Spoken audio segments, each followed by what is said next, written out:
Donc, bonjour, ces invités. C'est Fatou Faye-Dianka, archiviste, responsable de la grande cellule PASTEF de Vélingara Ferlo. La grande cellule PASTEF Vélingara et l'ensemble des patriotes du département de Ranérou Ferlo se sont réunis aujourd'hui pour organiser une conférence de presse qui a comme but de dénoncer d'abord la mauvaise gestion administrative et financière de toutes les collectivités territoriales. Comme vous le savez, nos collectivités territoriales, Ranérou Ferlo compte 4 communes et un département. Les 3 communes que sont Vélingara, Oudalaye et Louga-Thioli sont dirigées par des maires illettrés. C'est-à-dire, ils ne savent ni lire ni écrire. Et le président du conseil départemental de Ranérou Ferlo ne sait ni lire ni écrire. Donc c'est ça pratiquement le problème de notre département.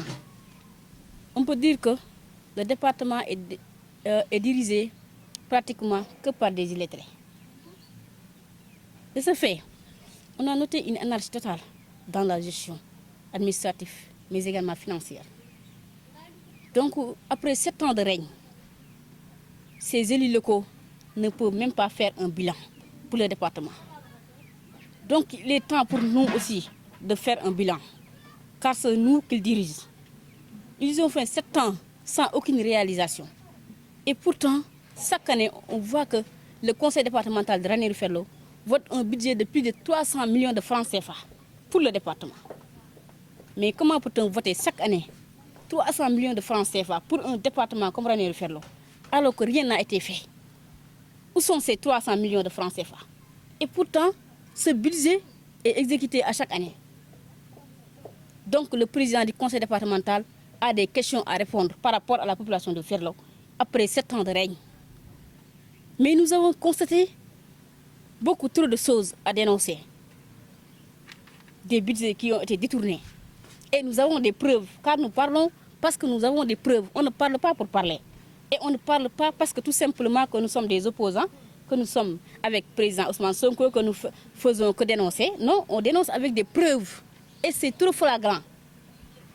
Et le président du conseil départemental se dit être l'ami du président de la République et de la première dame. Raison pour laquelle il a choisi même son neveu, qui est actuellement le maire de Vélingara Ferlo. Et lui aussi, il fait tout ce qu'il veut dans la commune, en se disant que c'est mon oncle qui est l'ami du président. C'est la première fois que vous voyez dans une commune, à Vélingara Ferlo, où le maire vend plus de 400 parcelles sans délibération. Comment peut-on vendre des parcelles sans pour autant organiser un conseil municipal pour que le conseil examine et vote d'abord et enfin qu'on amène cette délibération au niveau de la sous-préfecture? L'autorité doit l'examiner et le cadastre aussi. Mais un maire qui ne sait ni lire ni écrire fait tout ce qu'il veut. Et vous le savez mieux que quiconque, il a vendu des parcelles ici, à 40 000 francs la parcelle. 400 parcelles, c'est combien? Où se trouvent ces millions de francs CFA? Et nous avons des preuves que l'argent qu'ils ont vendu des parcelles, ils l'ont remis à un jeune qu'il voulait qu'il garde l'argent. Et finalement, ce jeune a détourné l'argent. Et le maire et ses compagnons ont voulu dénoncer ce jeune-là. Il les a dit, ici nous sommes tous des voleurs. Si vous me dénoncez, je vous dénonce. Et c'est comme ça qu'ils ont laissé l'affaire tomber. Mais nous, on ne laissera pas cette affaire tomber. Parce qu'il s'agit de notre commune. Et nous sommes des responsables, nous sommes conscients.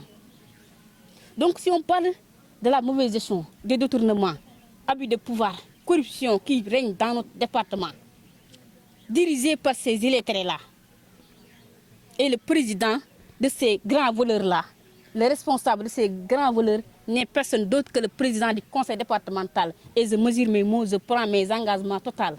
Je prends mes responsabilités. Je le dis et je le désigne. Lui, le président du conseil départemental de Ranérou Ferlo, est un grand voleur. Il a détourné beaucoup de milliards de francs CFA au niveau du conseil départemental de Ranérou Ferlo. Et j'ai toutes les preuves et je suis prête à les sortir. Il n'a qu'à porter plainte contre moi pour diffamation. Il y aura beaucoup de preuves sur ça. Et lui-même, il sait qu'il a détourné de l'argent au niveau du conseil départemental. Maintenant, on est à l'approche des élections. Il pense qu'après les élections, après avoir perdu, car nous savons très bien qu'il va perdre, parce que maintenant la population s'est réveillée. La population est consciente de ce qui se passe. Ils pensent qu'après avoir perdu, ils vont aller peut-être en France, aux États-Unis, ou bien à Dakar, et nous laisser là, manger tranquillement l'argent qu'ils ont détourné. Mais ils se trompent complètement. Parce que d'ici 10 ans, nous allons continuer ce combat. La gestion administrative et financière de 2014 à 2022 sera auditée, quoi qu'il puisse être. D'ici 10 ans, je vous le dis, nous allons mener ce combat. Eux-mêmes, ils savent très bien qu'ils ont détruit de l'argent. Ils font tout ce qu'ils veulent. Des emplois fictifs, comme je l'ai dit. Des personnes qu'on recrute nulle part. Des gens qui sont à Dakar, qui sont payés à 300 000 francs. Des gens qui sont à Matam, d'autres qui sont à Kanel. Et vous, les jeunes du département de Ranérou-Ferlo, beaucoup de jeunes peinent à trouver un emploi. Pourquoi? Parce qu'ils ne veulent pas recruter même ces jeunes qui sont là, qui ont eu des diplômes. Combien de jeunes actuellement sont à Ranérou-Ferlo, ont eu le diplôme et n'arrivent pas à trouver un emploi?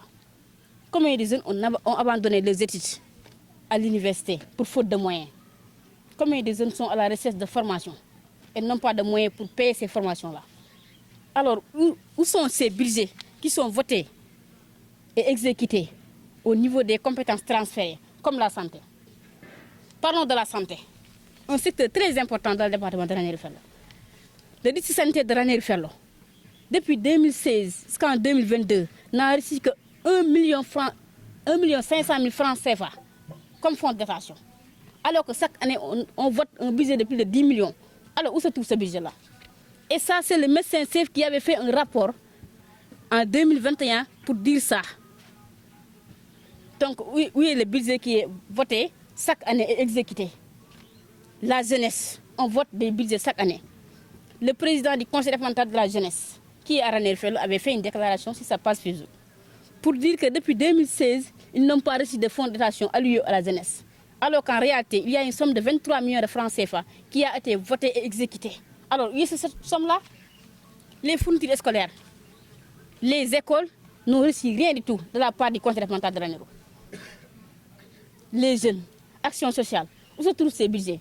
On vote des budgets de 10 millions de francs CFA pour le carburant du président du conseil départemental.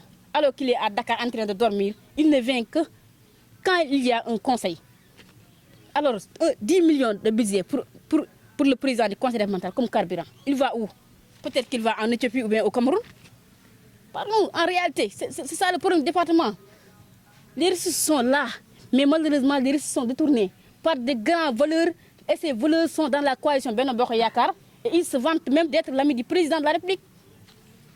Donc on nous dit que nul n'est au-dessus de la loi, que la justice est là. C'est ce qu'on nous dit, qu'on a l'habitude de nous dire. Mais nous savons très bien que le président du conseil départemental de Ranérou est au-dessus de la loi. Il fait tout ce qu'il veut. Récemment, vous l'avez entendu, vous tous. Il a licencié un employé du conseil départemental de Ranérou. Après avoir licencié cet employé-là, elle est partie au niveau du tribunal administratif du travail de Matam pour porter plainte pour licenciement abusif. Mais après 7 mois de procès, le tribunal a délibéré. Et voilà la délibération du tribunal.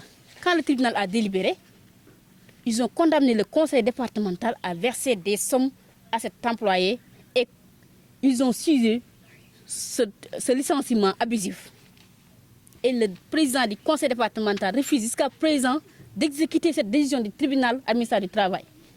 Et ce même président du conseil départemental est aussi député à l'Assemblée nationale. Imaginez. Et pourtant, le préfet du département de Ranérou-Ferlo a l'obligation, ou bien a le pouvoir lui-même, de faire exécuter cette décision. Mais ils ont peur parce que tout simplement, c'est l'ami du président. Certaines de nos autorités aussi sont complices de ce qui se passe dans le département. Parce que lui seul, il ne peut pas faire tout ce qu'il est en train de faire. Après, le problème de cette mauvaise gestion aussi, on en a des problèmes partout. Des problèmes pour avoir des documents administratifs dans certaines mairies. Les certificats de résidence, les extraits de naissance, c'est tout un problème pour l'obtenir. Parce que les maires ne sont jamais sur place. Et des fois même, si tu n'es pas de leur camp, pour avoir un extrait de naissance ou un certificat de résidence, c'est tout un problème. Est-ce que ça, c'est normal? ce n'est pas du tout normal. Il y a aussi d'autres problèmes. Le problème du logement des étudiants. Les étudiants peinent toujours à trouver un logement au niveau de l'université Cheikh Anta Diop de Dakar. Et pourtant, on a 4 communes et un département. Et si chaque année, les 4 communes et le département votaient un budget, au moins les 4 communes peuvent voter un budget d'1 million et le département de 2 millions. Pour appuyer au moins les étudiants à trouver un appartement pour tout le département. En même temps aussi appuyer certains étudiants pour acheter des tickets de restaurant, mais également pour faire des formations. Car il y a des jeunes qui ont abandonné les études parce qu'ils veulent faire des formations mais n'ont pas les moyens. Et les jeunes sont là. Donc ce n'est pas du tout normal aussi. Parce que les budgets, c'est pour la population. Il faut faire exécuter les budgets, mettre le budget là où il faut. Et c'est ça le problème du département de Ranérou-Ferlo. C'est ça vraiment que nous implorons. Et nous demandons au président de la République de faire un audit général de toutes les collectivités territoriales du département de Ranérou-Ferlo, à commencer par le conseil départemental de Ranérou-Ferlo et la mairie de Vélingara et toutes les autres mairies. Car ce sont tous de grands voleurs, nous le savons très bien. Et on ne sait pas s'ils vont quitter ou pas, mais nous le souhaitons quand même qu'ils quittent le pouvoir après le 23 janvier 2022. Mais qu'ils quittent ou qu'ils restent, ils devront être hérités de leur gestion de 2014 à janvier 2022. Et nous n'allons pas laisser ce combat-là. Nous allons nous mobiliser, être un groupe très soudé aussi, courageux, déterminé. Et nous allons implorer le président de la République. S'il le fait, c'est bon. S'il ne le fait pas en 2024, nous savons très bien que le président Macky Sall va partir.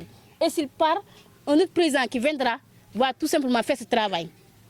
Et nous allons demander à ce président qui va venir de faire de ça une priorité. Et on souhaite que ce soit le président Ousmane Sonko qui sera président en 2024, Inch'Allah Rabbi. C'est ce que nous souhaitons.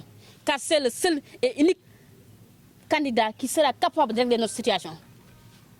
Parce qu'en matière de politique, on doit tout faire pour lutter contre l'impunité. Il n'y a pas d'amitié en matière de politique. En matière des actions, il n'y a pas d'amitié. Il n'y a pas que cette personne, c'est mon ami, il fait tout ce qu'il veut comme il veut, on le laisse faire. Il dit ce qu'il veut comme il veut. Un député à l'Assemblée nationale, un député du département de Ranérou-Ferlo, qui est à l'Assemblée nationale, il n'a rien qu'à dire que de parler des Diassi. Au moment où sa jeunesse est là, une jeunesse désespérée, au moment où sa commune est là, il n'y a même pas d'électricité dans les 3 communes du département. Au moment où sa commune n'a même pas de bonne route. Au moment où sa commune n'a pas de poste de santé pour certains de ses villages. Au moment où il y a tellement d'abris provisoires. Au moment où il y a tellement d'abris provisoires dans le département de Ranérou-Ferlo. Est-ce que ça c'est très normal? Allez à l'Assemblée nationale, tu n'as rien à dire. Tu n'as pas, au lieu de défendre les intérêts de ta population, au lieu de souligner les problèmes de ta population, au lieu de demander au président de nous aider, d'avoir des forages dans tous les villages, d'avoir des écoles dans tous les villages, au lieu de voter des budgets pour appuyer les écoles, appuyer les postes de santé, appuyer les médecins-chefs du district sanitaire de Ranérou, appuyer les étudiants, appuyer la jeunesse, appuyer les femmes, il est là à voter les budgets exécutés et les manger. Et nous savons très bien ce que nous disons.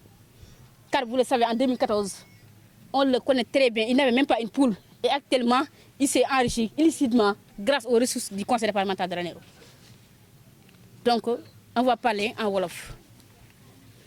On va faire le discours en Wolof. C'est bon.